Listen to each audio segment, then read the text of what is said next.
Good morning. Welcome to the HUMA Book Launch Seminar Series.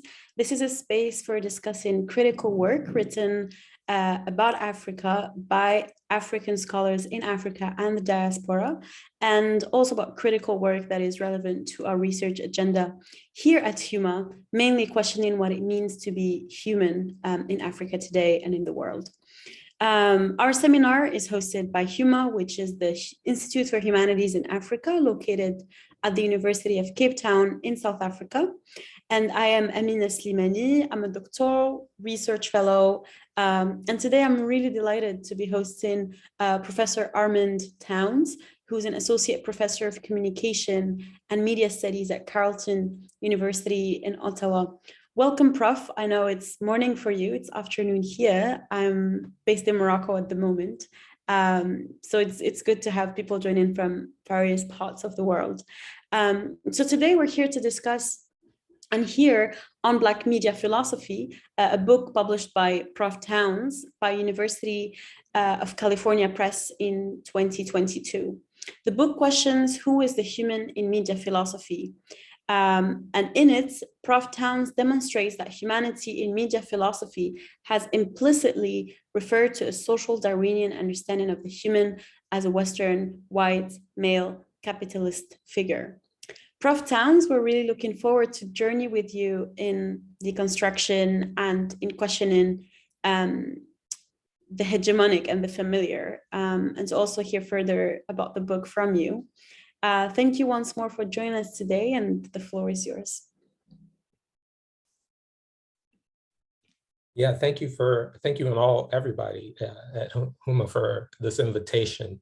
Thank you, Amina, and also thank you, Divine, for helping to fit this into my schedule. I know we had a few kind of back and forths where we couldn't find a good time, but yeah, I appreciate your patience. So I was first put into contact with HUMA through one of my colleagues, Wendy Williams, at the London School of Economics, and she felt that my work on the Canadian media scholar Marshall Mcluhan and Marshall Mcluhan's influence from an African colonizer in Kenya may be of interest to some of you here, so I hope not to disappoint. In general, I think it's important for us to note and to understand the colonial foundation to so much of our knowledge projects. You know, I think me and Divine were kind of just talking about this before we started, and Mcluhan is just one example of this. So to start, I just want to say that I am increasingly interested in thinking about the foundations of our knowledge projects so that we can both better understand where the knowledge comes from, and then have a common understanding and a common conversation about what we do with those knowledge foundations. So I hope to do that today while discussing a brief kind of intro into my book on Black media philosophy. And again, at the end of this, I welcome any kind of discussion that we can have that I hope can be used as a place to build towards better discussions and topics. So in 1955, the colonial psychiatrist J.C. Carruthers published his text, The Psychology of Mao Map. The text was a statement directed to the Protectorate of Kenya, which was ran by the British imperial forces. The report spoke to the revolutionary push of the Kenyan people against British colonial rule. The Europeans would see a rise in decolonial movements throughout Africa in the mid-20th century, not solely in Kenya, but also in Ghana, South Africa, Guinea-Bissau, Algeria, Nigeria, Sudan, and many more places. These movements would have a variety of approaches to kicking out the colonizer, though many of them would be socialist in their leanings. In The Psychology of Mao Map, Carruthers argued that a common line of argument could be found in Kenya that can be found in other British colonies. And that was basically that not only did the Kenyan people, or rather not only would they not win their fight, but British colonization was good for the Kenyans. For Carruthers, the reasons colonization was good were multiple. But for our purposes today, I want to stick with just one. For Carruthers, the British had to stay in Kenya in order to technologically develop the Kenyans. Carruthers made then a kind of classic social Darwinian argument of the mid-20th century. He argued that the Kenyans were quote unquote tribal, meaning they were oral and without quote unquote civilized writing capacity. As such, the Kenyans were struggling with colonization because they were not used to change. Unlike the Kenyans, the Europeans were quote unquote detribal for Carruthers, meaning that the Europeans had moved out of an oral past. They had removed their tribalism, and they were now civilized due to the mechanical media of both the phonetic alphabet and the Gutenberg hand-cranked movable type printing press. So Carruthers then has basically broken us down into two types of humans, right? The tribal, right? And then the detribal. And these for him are media and technological distinctions that are also racial. So like other social Darwinian scholars and Hegelian influenced historians, Carruthers argued that the European detribal state was basically the ultimate end of historical humanity, and colonization was just the difficult but necessary project to bring the Kenyans up to speed. Another way to say this is that Carruthers believed that the Kenyans were merely derivative of white people, that Kenyan tribalism was where Europe used to be centuries ago, and it was merely a historical necessity for Kenya in particular, and Africa in general, to be pushed forward. This would basically be the logic behind what the anthropologist Johannes Fabian called the denial of coevalness, which was a major push that Europeans engaged in when it came to their colonial activities. So I share this opening because of who Carruthers was for media studies and how often he is ignored by us who are trained as media and communication studies scholars. But in the 1960s, the important Canadian media scholar, Herbert Marshall Mcluhan, would directly pull from Carruthers' work to build what we now canonically call media theory today. In the Library and Archives of Canada, Carruthers has documented 6 correspondences between Mcluhan has documented 6 correspondences between he and Carruthers, some of which can only really be described as fan letters to Carruthers. Mcluhan, always the liberal, however, celebrates Carruthers less for his statements on colonialism and more for his technological analysis. Yet what I question in my book on Black media philosophy is if these two can ever be fully separated. For Mcluhan, Carruthers illustrated that media were not reducible to representations, which I think is an important thing that we can take from Mcluhan. In other words, media were not about how racist a TV show was, but how the introduction of something like television into society transformed its users into thinking differently about the world and the society, but also themselves. Mcluhan would add 2 things to Carruthers' older model. First, he would argue, or rather add, an affective domain, where he argued that while tribal media were not viewed as advanced, they did create a world of interconnection and communality. Detribal media, however, created a world of categorization and detachment from one another, despite the presumed technological advancements. Second, Mcluhan would also add to Carruthers' model the model of retribal media, as he argued that electricity transformed the oral and the mechanical, or the tribal and the detribal worlds. Mcluhan argued that it would be television in particular, but electronic media in general, that instituted a return to the tribal, or a retribalization, as the communality associated with tribal media was now zapped into your home via your television set. In other words, Mcluhan believed that the capacity for all of us to watch the same thing at or nearly at the same time acted not too dissimilar from oral communications. Doing so created a community, or a global village, as he called it, of watchers who could finally find some type of commonality around this shared behavior of watching television. At his most optimistic and somewhat ironic, given his attachments to Carruthers, Mcluhan also believed that this global village could point its way toward the end of racism. He believed that during the height of US reactions to protests against Jim Crow discrimination, for example, that television would show images of Black people being beaten live. And this could possibly make white people more sympathetic to Black people's plight. Now, we, of course, today easily see the limits of this position. But again, this is Mcluhan's argument in the 1960s while he's reading the work of J.C. Carruthers.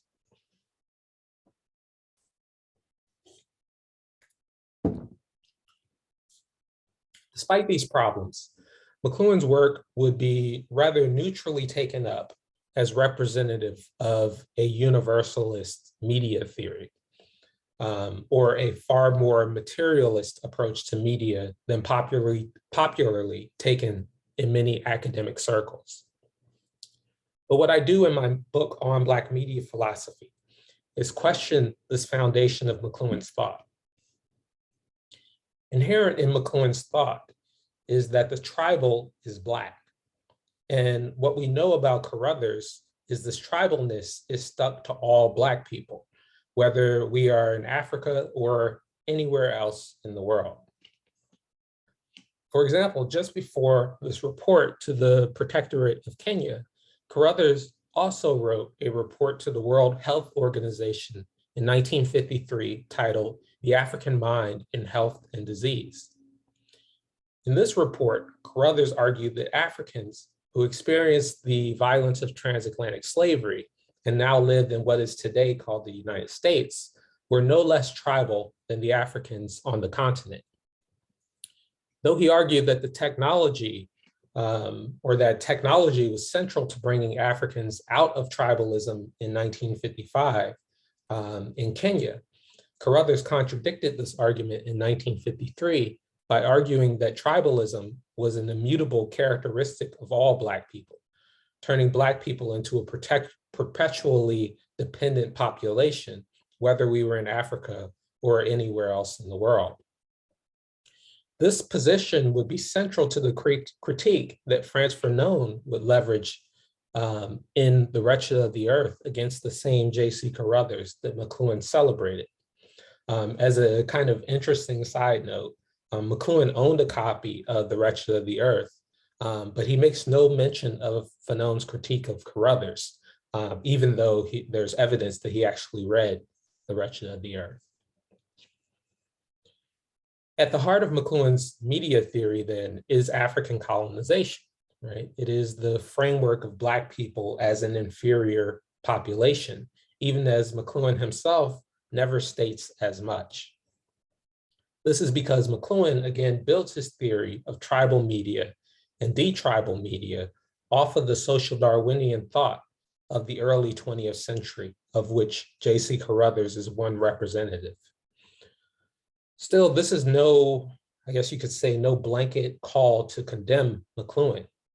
However, it is a call to consider how colonization and racism lay at the foundation of my field's theoretical legacies.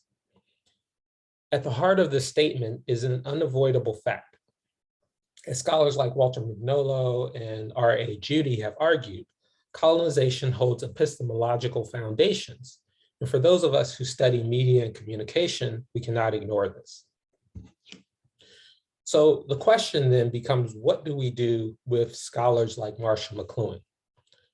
As I've already hinted at, I don't want to fully throw them out, at least not completely throw them out, not yet. And the reason is twofold.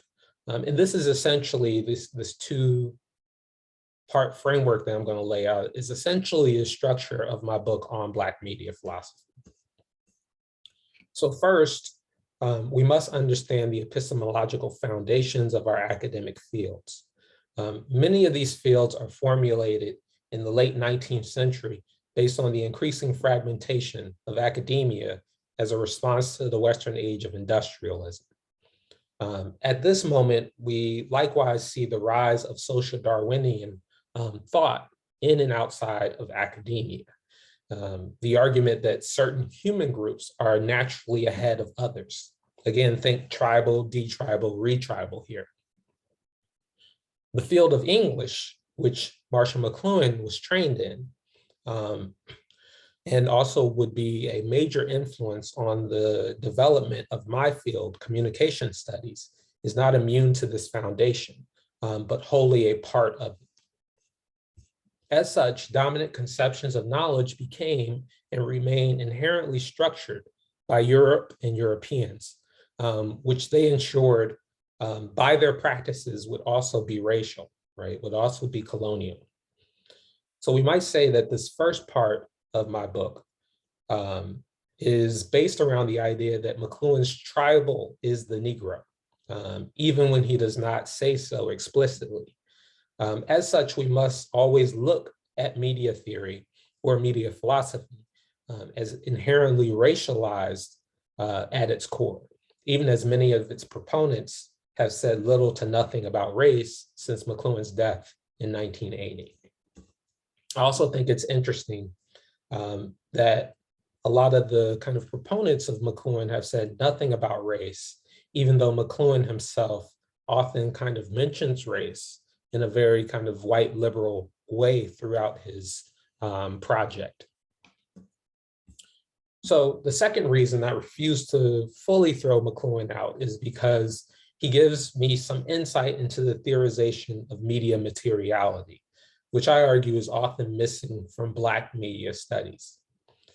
In other words, McLuhan is useful if taken always with caution of the points that I've already mentioned, because he gives us a materialist understanding of media. For example, while many Black scholars study how racist a movie or an image is, if we take McLuhan seriously, then we must also study how the transformation of concepts of time and space through the media impact our conceptions of ourselves and others racially. In other words, we'll think about how, let's say, the television, right, and our capacity to watch something at the same time, no matter our general location, how that understanding shifts our understanding of time and space as well, and then the way that those new conceptions of time and space impact our understanding of race. But this, what I'm giving, right, is not an argument that racism will somehow simply disappear with more media. Instead, it's to say, how do people both employ new media to maintain racism, and how do others employ those same media to point towards a world beyond European racial categorizations? These questions, I argue, lie at the heart of a Black studies tradition, one that holds that while Europe situated itself as the epitome of the knowledge producer, Black people have always showed for a long time that Europe held no monopoly on knowledge. Interestingly, this would be evident during McLuhan's time period. During the 1960s and 1950s and 1960s, Africa would, of course, be decolonizing, right? Black people throughout the Americas would be rebelling as well. But that's, of course, not all. Decolonization rolled through Asia and Latin America. Socialism would provide a realistic push against the dominance of capitalism, and the rise of multiple studies would also begin to emerge throughout the entire project of higher education, such as Black studies, women's gender and sexuality studies, and more. These studies would likewise transform other studies that began in a far more conservative lens and were forced to transform and change into a little more of a radical position based on the incoming of people of color into academia. Fields such as African studies and area studies and American studies, for example, had to react to the radical shifts in knowledge and in understanding and studies that happened during the mid-20th century. During all of this, Mcluhan argued, like his mentor, J.C. Carruthers, that Black people were merely derivative of white people, that white people were the leaders and Black people were the followers. But the reality, as mentioned via decolonization, was clearly that Mcluhan's ideas about Black people following white people never fully bared out in reality, right? The reality of Black people decolonizing, of Black people shifting the political and economic policies of larger societies, of the transformation of higher education, would always show that Black people had a lot more power than Mcluhan gave them credit for. When we put it in these terms, it's not really hyperbolic to say that Black people have created an entirely new knowledge platform that would reorganize the world. Or maybe to put it far more accurately, Black people's knowledge platforms were not created in the mid-20th century, but were starting to really ruffle far more white feathers by that time period. Of course, we can look to the important Stokely Carmichael speech, Black Power, right, as one example of this, which would fundamentally alter the way that Black people thought about themselves and the way that white people thought about Black people as well. After the speech, the term Negro would largely fall out of favor in many parts of the world, viewed as a term created by white people to mark racial inferiority. Black, however, would become a political term associated with a revolutionary consciousness. We can, of course, see commonalities with Steve Biko's argument of a political Black consciousness around the same time period. Biko's thought, of course, would exceed South Africa and organize political thought and movements throughout the United Kingdom, North America, and other parts of the globe. So what we can say then is that Mcluhan remains worthy of study because we need a materialist analysis of the relationship between media and global distributions of Black consciousness, which increasingly coincided with the rise of electronic and digital forms of communication. At the same time that Mcluhan argued we were merely aping white people, Black people opened up a project of theorizing a world that does not look to Europe as the only model of thought and life. And that also coincides with an increasing globalized media technological environment. So this is the start of On Black Media Philosophy, right? This two-part project of both understanding the racial project of Europe and its reliance on very particular media concepts, and the way that we as Black people have fundamentally altered the world in our push against Europe as the only legitimate definer. So I guess I'll kind of stop there. I look forward to talking to you all more in the Q&A. And yeah, thank you again for inviting me.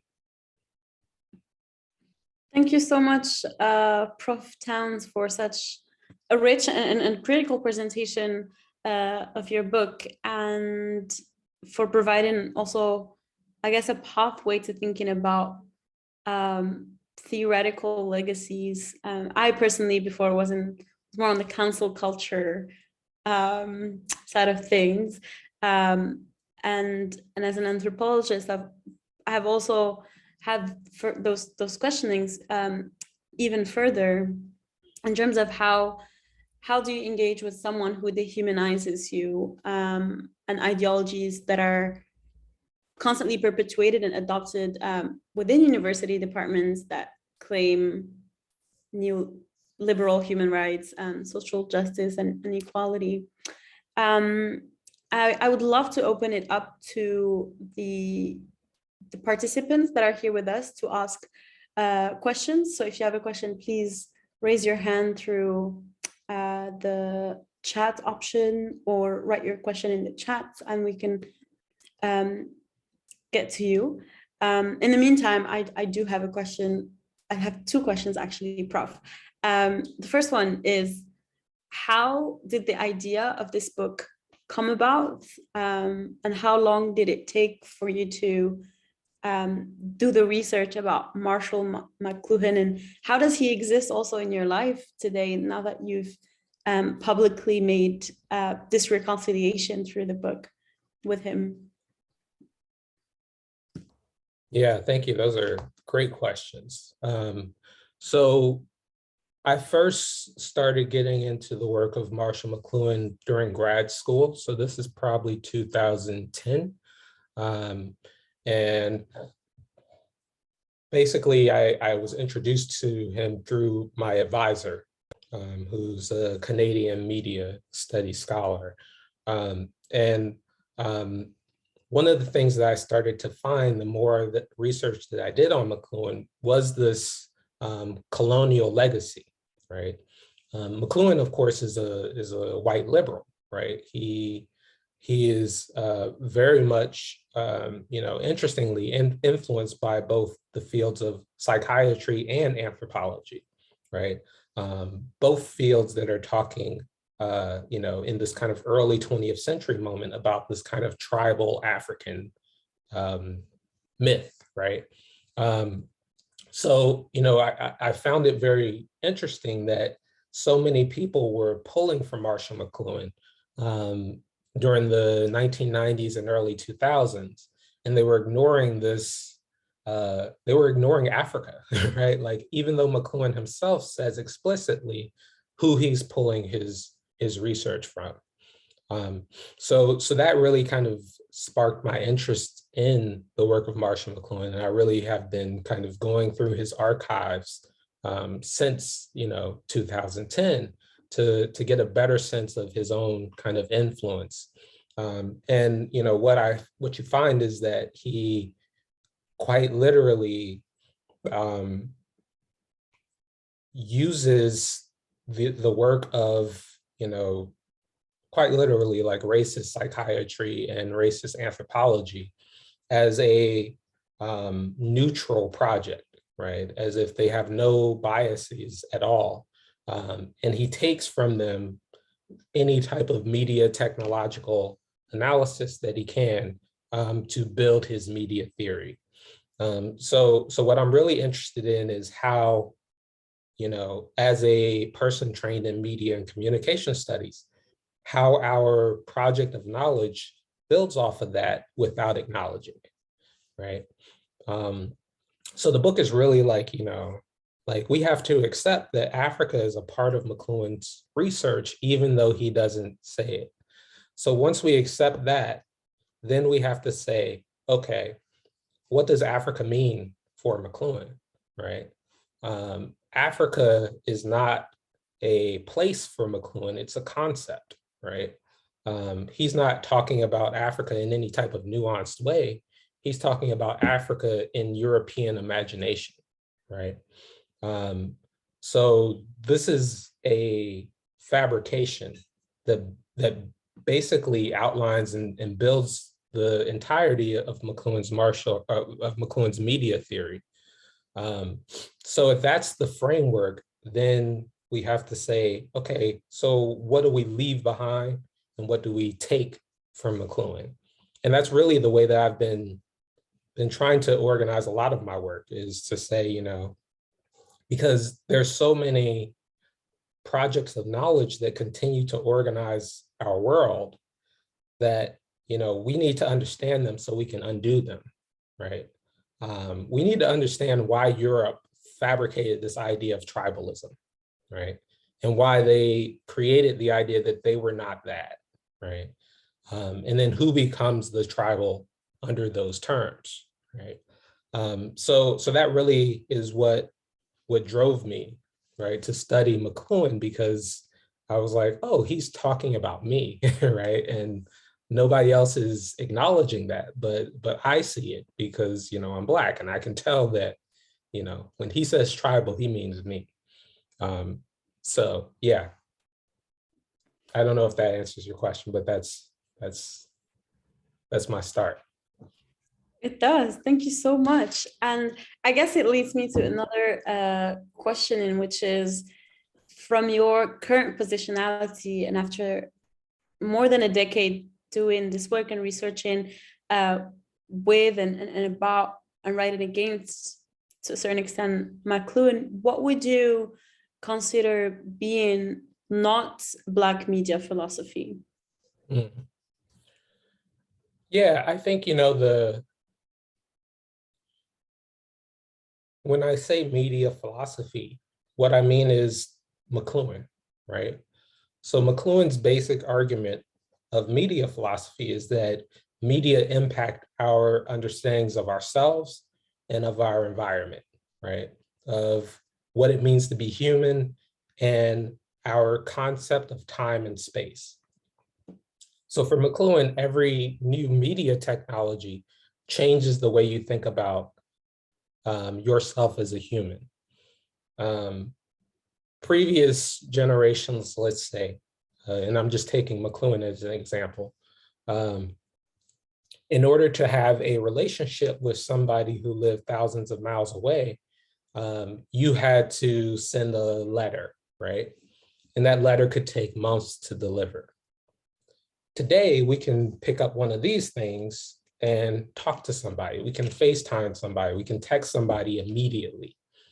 And what Mcluhan would say is that has fundamentally transformed our concept of time and space, because now I don't have to wait months for you to respond when I can text you immediately.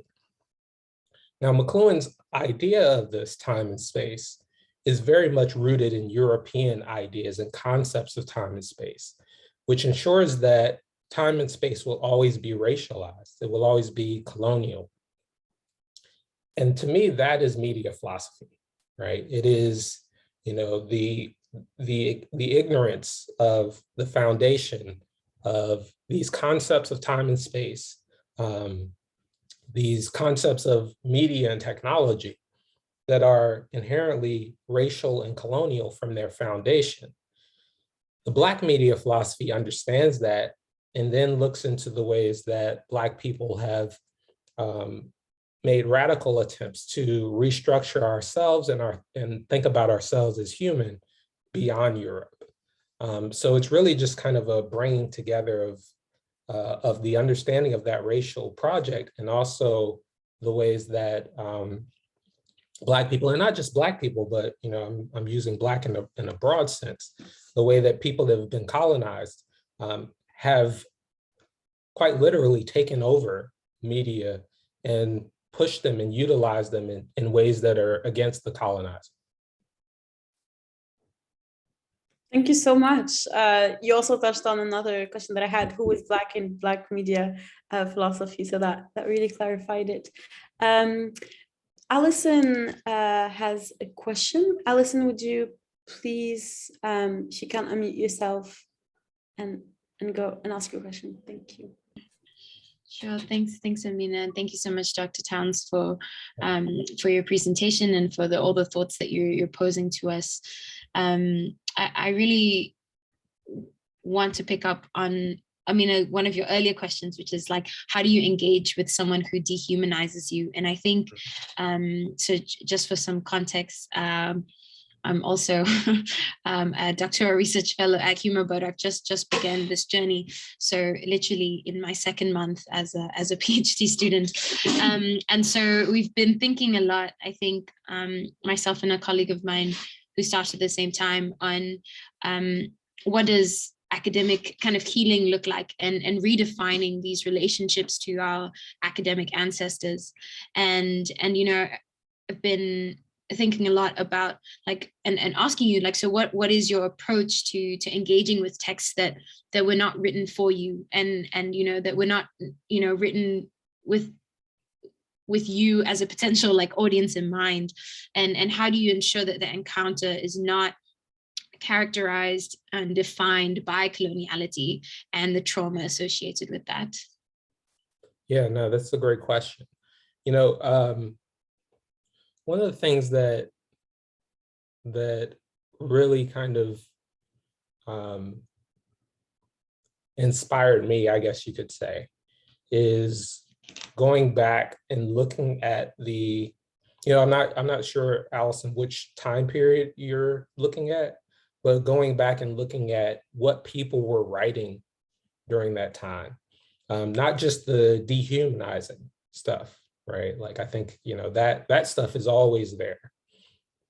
But what were radicals writing? What were revolutionaries writing? What were they thinking? And one of the things that I find pretty consistent is that, like, one of my biggest influences is C.L.R. James. And one of the things that C.L.R. James does is he understands better the project of the dehumanizer than the dehumanizer does themselves, right? And he's able to really kind of pick up on threads, right? So he's like, okay, like, if we take seriously let's say the Hegelian project of history, right, in a broad sense, then Europe assumes they're the only ones, they are the end of history, right? Everybody else is, backwards, and they can't actually historically progress without European colonization, right? This is like, the philosophy of history, this is quite literally what Hegel says, right? Is that Europe is the end of history, and, colonization and slavery, those are kind of bad, but at least we're bringing, the colonized into history, right? And C.L.R. James says, actually, it is the colonized that are the closest to the end of history, right? Because the colonized are the closest to destroying the European project of race, right? The European project of colonization, right? So C.L.R. James says, look at Ghana, right? Look at Cuba, look at Vietnam, right? You look at these places, right? And in these kind of moments of revolution, they are quite literally destroying Europe and its thought process that it is the most developed and most valued and most intelligent, right? But in order to do that, we have to understand what Europe thinks it is, right? We have to understand how Europe is not just dehumanizing us, but humanizing itself through that logic, right? And then we can start to, I think, really have a good conversation about what we do with that. So, I completely understand, and I feel the same kind of tension that you're expressing, Allison, in the continual dehumanization that we can find in various different forms of study. But I'm also interested in what new forms of humanity we've already shown to exist, even as Europe believes that it is the ultimate peak of humanity. I mean, like my friend always says, Europe is just Western Asia, right? Like, it's a small little place. They're not real, right? Like, they are just a fabrication that has drawn a line around itself to say this is where Europe starts, but that line is not real, right? It's not based on anything other than race.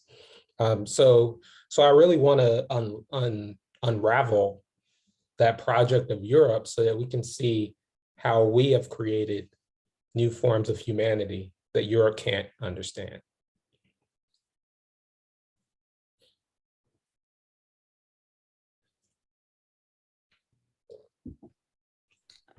Thank you, Prof. Allison. I think you're muted.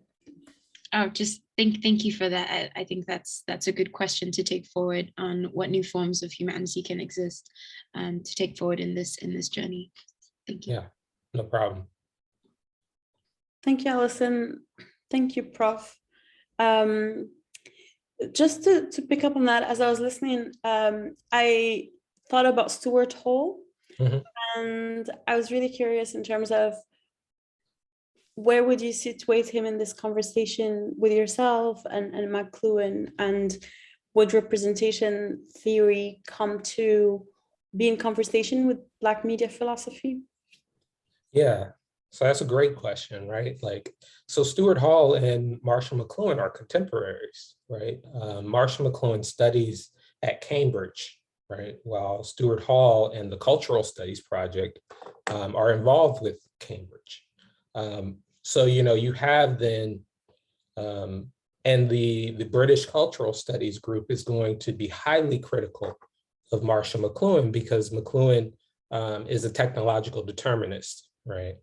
And the British Cultural Studies Project at that time is against the kind of vulgar Marxist economic deterministic lens that's happening throughout the United Kingdom. And they see McLuhan as part of that, even though McLuhan is not a Marxist, right? McLuhan is basically arguing that technology drives human engagements in the world. So Stuart Hall, for me, is central to a Black media philosophy because he is going to take the project, and I think this is also maybe like kind of speaking back to Allison's question, but he's going to take the project that Europe believes it is like kind of this neutral project. And he's going to say, let's flip that on its complete entire head, right? And we're going to show that the centrality of African colonization, of American colonization, is going to be really central to European capitalist development, right? So like, and then when we get to that point, we're saying, then it's also central to European understandings of media and technology, right? Because where are the raw materials and resources coming from for our laptops, for our televisions, right? For our cell phones, right? It's coming from African mining, right? So then we get into this larger materialist conversation about media and technology that is always intertwined with capitalism. And Stuart Hall, to me, is probably the best theorist of those relationships because he gives you the required examination of colonization as central to European political and economic development, right? You don't have, you don't have a Europe without colonization, right? In the way that we think about it. You don't have a European concept of knowledge without colonization. So to me, that's what Stuart Hall brings for our understanding of a Black media philosophy. I think, sorry, I feel like I'm just kind of blabbing now, but I think, what we could say when I say a Black media philosophy, what I really mean is looking at this long project of Black scholars from across the world who have engaged in alternative forms and alternative thoughts of humanity, right? And to kind of go back to your earlier question on the, when I'm saying Black, I'm really thinking about it in line with people like Walter Rodney, right? In line with people like Steve Biko. And one of the things that Walter Rodney talks about, for example, in his book, Groundings with My Brothers, is that Europe believes that Black is, just me, right? It's, just, people of African descent, right? But its project of Blackening through colonization has created a world of colonized and colonizer, right? And that in and of itself sets the foundation for this project of Black revolution, right? And he's doing this, in this kind of mid-20th time period, mid-20th century time period, at the time of, Pan-Africanism, at the time of, Pan-Arab thought, right? as a way of trying to make commonalities between people who are colonized all across the world. So Black then wasn't based on Europe's racial logic. It was based on a political revolutionary logic against Europe. So that's what Black media philosophy is about. It's about thinking those which in and of itself assumes new forms of humanity, thinking those logics against European thought and colonization.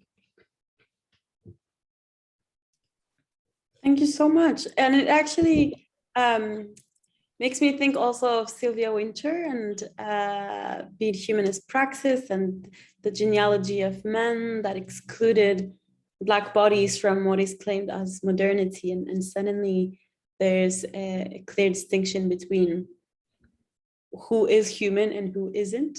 I still have questions, but I think I'll leave the floor to Vanessa, and I know also Alison has a question.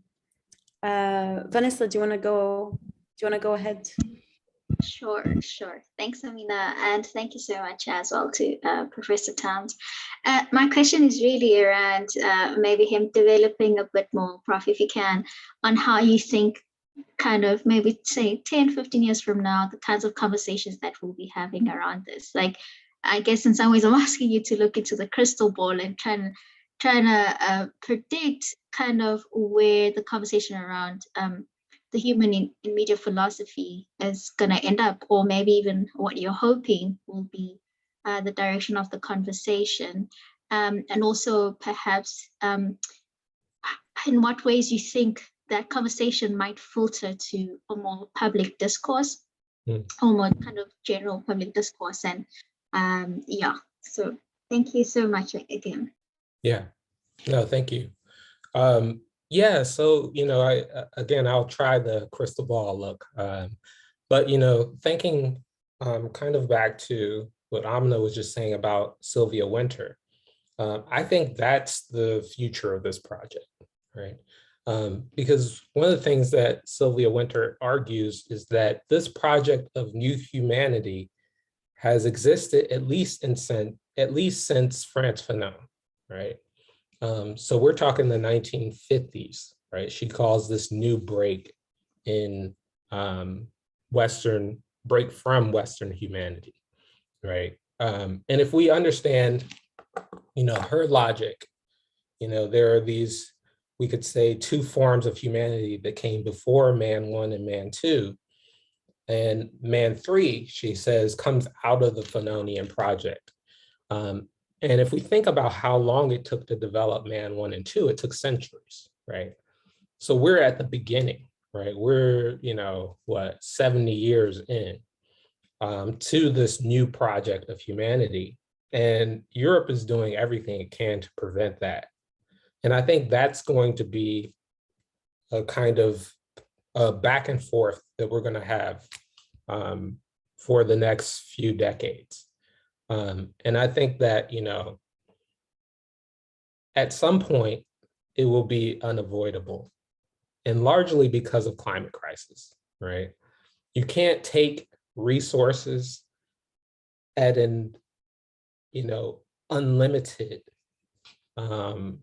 level that Europe, when I say Europe, I'm really talking about, North America as well, right? Which is, this project of Europe. So don't just think I'm talking about, France, right? I'm talking about the United States, right? Which is, arguably the most important project that Europe has ever engaged in, right? In terms of its capitalist development, in terms of its, capacity to colonize in ways that Europe could not fully do, right? But, the idea that you can just take and take and take forever with no repercussions is going to be played out in the climate crisis. And once that happens, I don't think there's going to be any room for any other type of human, right? I think that the project of a humanity that is against colonization is going to be the only logic that's going to make sense if anybody wants to survive on this planet. And in other words, another way of saying that is a project of massive extraction of resources is not going to be able to survive because that project is based on colonization. Thank you, Prof. Thank you, Vanessa, for your question. Alison had a question too before we move on to Bella's question. Alison, yeah, you can go. Sure, thanks, Amina. Thank you, Dr. Towns. I feel like I've been thinking, I also had a question on, how we're defining the Black scholars from across the world. So thank you for picking up on that. I've been in a couple of discussions recently around, obviously moving away from kind of Europe as the center of theorizing. So kind of trying to situate what is like an African theory, migration theory look like, or what does African, decolonial thought look like? And so kind of situating the place as a form of trying to as more of like a theoretical or political position rather than the place. And I guess I wanted to ask what your thoughts were on this. Is there a benefit to kind of situating particular discourses and theories in a particular geographic region, or is it more of a like signaling away from this kind of history of a particular like European model? Yeah, one of my mentors always says that theory is always local, right? It happens in a particular context. So what's happening around us, right, politically, economically, is going to drive the theorizations that we have. I don't think that has to be based on European geography, although I do think that, based on where you're at, European geography oftentimes defines where you're at, right? So, I think, to me, what we find that's so important out of the theorizations of Africa, right? And I mean this broadly, right? Like throughout the entire continent, is the capacity to understand differently the geographic, but also the different colonial projects and how those have determined what can be done and what can be said, right? So, you see something different out of Amilcar Cabral that you don't see out of Kwame Nkrumah, right? And it's because they have very different contexts, right? Very different colonial projects, but they are very much local, right? They are very much based on where you're at. And I think, at least for me, the best types of theorizing start at that local project and then go out, right? So I always, try to get, people to think about what's happening around you as a starting point. Now that what's happening around you may be influenced by stuff that's happening in other parts of the world, right? You may find commonalities with other parts of the world in your theorization, but it has to start local, right? Like in the United States, for example, during the 1960s, right?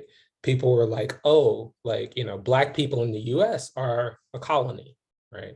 And they were pulling that theory from Africa, right? They were pulling that theory from the African decolonial movement to say, that we who live in the ghetto, right, are basically being surrounded by an occupying army that's the police force, right? Now, eventually they would move away from that theory, but it is to say that they took something from somewhere else and tried to build a theory to think about the world. So I find both of those things important to pick selectively, but also to think locally. Thank you so much, Prof. Thank you, Alison, for the question. I'd now like to invite Bella or Bea, sorry for mispronouncing your name, to ask a question. Are you able to unmute yourself?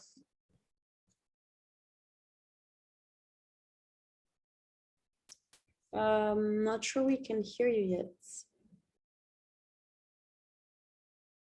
If you can't unmute, perhaps could you drop your question in the chat, and would be happy to read it for you. But in the meantime, okay, we'll just wait for Bella to ask the question. I'm aware that we have 2 minutes left for the book launch, but I'd be very happy to extend if Prof, you don't mind that we add another 5 minutes. No problem. I just have a question in terms of what were you not able to include in the book, and what sort of ideas were you, or what kind of ideas did you have to perhaps put on the side, or what did you leave unsaid, I guess? Yeah, I think, one of the things that I kind of had to leave on the side was this kind of longer narrative of social Darwinism, because, a lot of the social Darwinist logic comes out of that kind of 19th century moment in Europe and North America that was really about eugenics, right? It was about, the idea that, Africans were basically like this kind of project that could be colonized at this kind of, 1883 moment of the scramble for Africa. So on the one hand, how do we deal with this group in Africa, but also how do we deal with people in North America and also in Europe who are, immigrants, right? Or they are former enslaved people, right? And part of that logic then was built on population control, right? In order to keep kind of dominance of the white subjects. So I wanted to really write more about that, but I kind of that would have been another book, basically. And my publisher was like, no, it's too much already. So I left that out. I also wanted to talk more about some of the other influences of Mcluhan, because he's highly influenced by anthropology as a field as well. And as you probably know, right, anthropology has this big kind of reckoning in the middle of the 20th century because of all the anthropologists, quote unquote, going native, right? Going to, various different parts of the world, extracting, right, resources and knowledges from the local population, then going back to Europe and writing about these kind of backward tribal people. And that's the logic of Mcluhan and his media theory. So I wanted to really dive into more a history of anthropology than I could. But again, that's another area that my publisher was like, no, that's enough. So there's quite a few places like that, but yeah.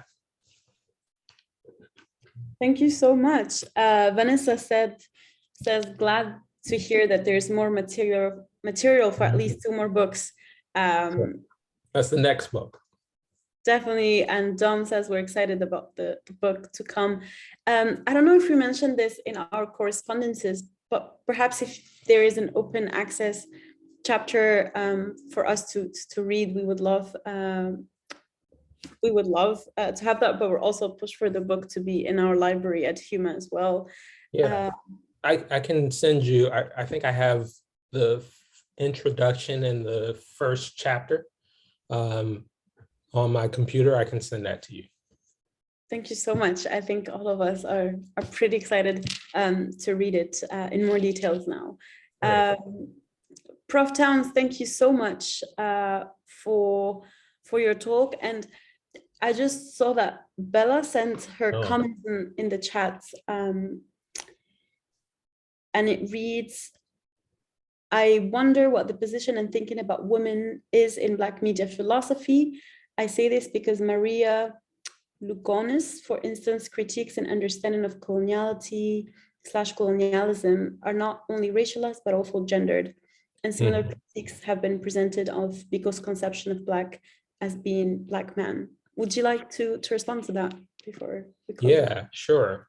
So one of the kind of central things that I talk about in the book is Mcluhan's discussion of tribal media is what he also calls tribal man, right? So he says there's tribal man, there's de-tribal man, and there's re-tribal man, right? So in this framework of racialization is already a project of gender, right? It is not a separate project at all, right? Which is why I turn to the work of people like Sylvia Wynter, the work of people like Horton Spillers, to illustrate that, you know, this project of colonization that Mcluhan is building on is already a project of gender, right? It's already a project of who is the full human, right? So when we talk about, you know, the humanity that, because basically that's what Mcluhan is talking about, right? He's talking about these different stages of humanity. When we talk about these stages of humanity that Mcluhan is building on, we're talking about a gendered construct. Now, as you note, right, we can't ignore also that some of the people that were writing and thinking about revolutionary thought were also talking about a fairly gendered construct of who the revolutionary human was, right? And part of our project then is to build off of those limitations to say, well, here's how, you know, somebody like Biko was still wedded to this older logic of Europe, right? Of this kind of gendered logic about who is the kind of revolutionary transcendent figure to come out of the decolonial movement. So part of what we need to do, I think, is not only borrow and take stuff from, let's say, Mcluhan, right, that's useful for us, and leave stuff behind that's not useful for us, but we have to do the same thing for Biko, right? We have to do the same thing for Fanon, right? There are certain things from these figures, right, that can't be just universally celebrated, right? But what is it that we can take from them, and what is it that we can leave behind so that we can build a better theorization, right? And I think, you know, a lot of times it's easy to just leave it all behind and say, well, you know, that's completely something we have to scrap. But it's harder for us to say, what is good about this thing, you know? One of the civil rights educators that I kind of borrow some logic from always says to me, what do we like? In other words, what's about our current situation do we like? What don't we like? And what do we want to keep, right? And the logic of that thinking is that there's something possibly in our current situation that may be necessary to keep going forward. But in order for us to get there, we have to understand that situation, to understand how we got there.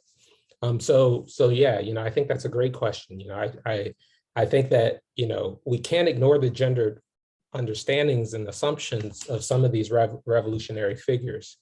But I think that some of those things we have to leave behind so that we can build towards something better. Thank you so much, Prof. Bella, thank you also for your comment slash question.